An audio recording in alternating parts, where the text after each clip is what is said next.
Here we go then, step one, the battery. I took the battery off yesterday and charged it overnight. It's been off charge for maybe 20 minutes, half an hour, and we're at 12.7 volts. So it's not too bad.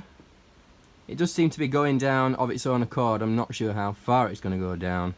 I guess we'll find out in time, but we might have enough there to get the bike started. So we'll stick the battery back on and see how we go.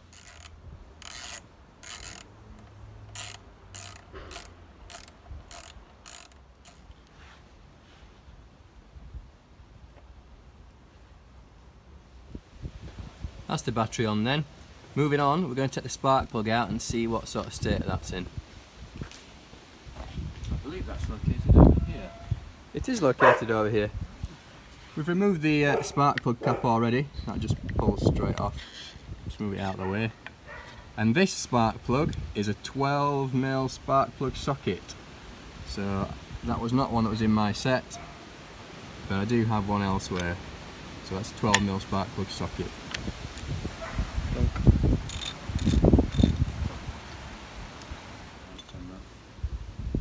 Okay, the spark plug's out. This is what we're looking at. As you can see, it's looking a little bit dark, a little bit carbony. It smells a little bit like varnish, indicating that the fuel's probably off. But that is a little bit wet. It's a little bit dark, so we're going to clean that up. We'll check the gap. We'll stick it back in. There we are then, that's looking a bit healthier now. I just use this little wire brush to clean off most of the gunk off that spark plug. The spark plug itself looks pretty new, to be honest, so not too worried about that. I used a little bit of abrasive paper between the contacts there just to make sure that they were all clean so we can get a good spark. The gap should be 0.6 to 0.7mm. This one is 0.7mm, so I'm happy enough with that. So stick it back in the bike and move on. Moving on then, time to check the oil. I've removed the dipstick from this side of the engine. What you need to do then is put that back in and just rest it on the threads. You don't turn it, don't do anything, just rest it on the threads and then bring it back out and check the level.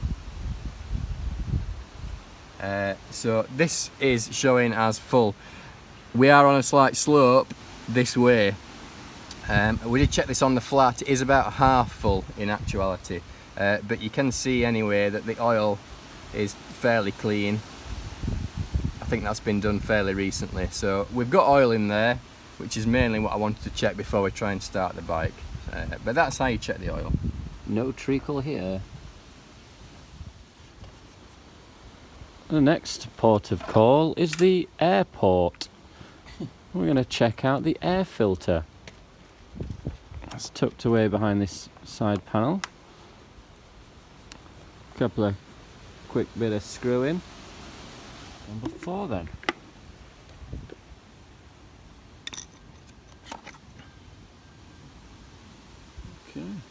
Okay.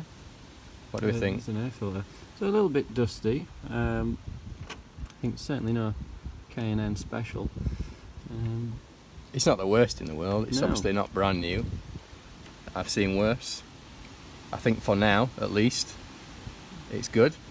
I think we can live Still with that usable. for now. Alright, well let's... a little bit of oil in there. That's to be more or less expected. Alright, we'll stick it back in then. And then I think... Is there anything else we need to do? Other than restore the whole bike. Cool, so we have, what we've done, we've checked the spark plug and cleaned it, gapped it, put that back in. We've checked that we've got oil, which we have. We've checked the air filter and that seems to be fine for now. I put a little bit of WD-40 down the cylinder just to help try and lubricate that on this first startup. And put the battery on. We seem to have got enough power for a neutral light at least. Yep. We've got half choke on at the moment. Yeah, top, middle, bottom. We've gone for middle. We've gone for middle. We'll start in the middle. So all that remains is to see if it'll start. Hit that button, Kieran.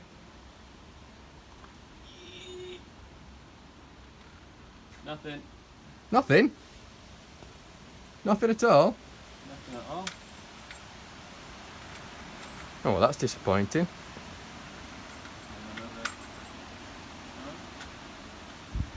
No, they're not coming off there. Everything's connected. No noise.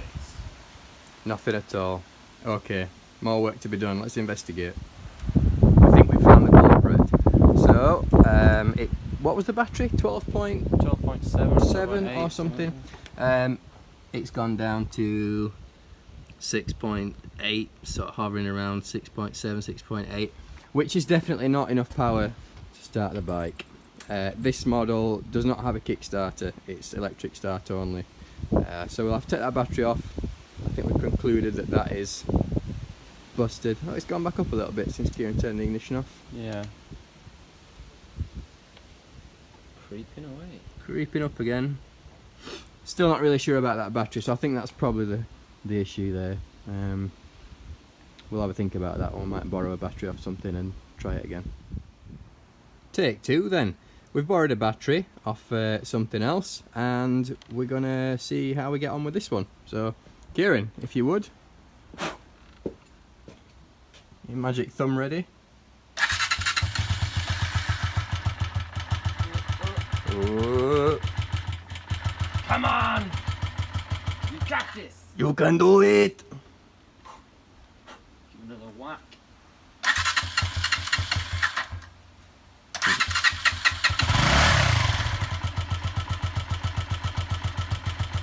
Not too shabby. Well, there we are. It is running, sort of.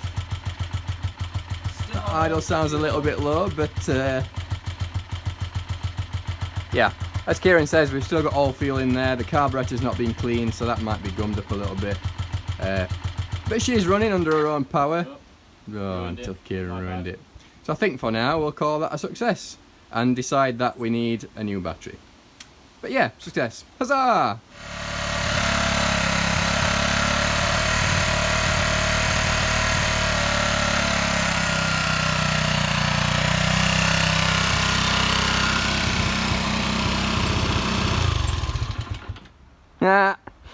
Right, as you can see, that was running at slightly higher revs. It sounds rough as a bag of spanners.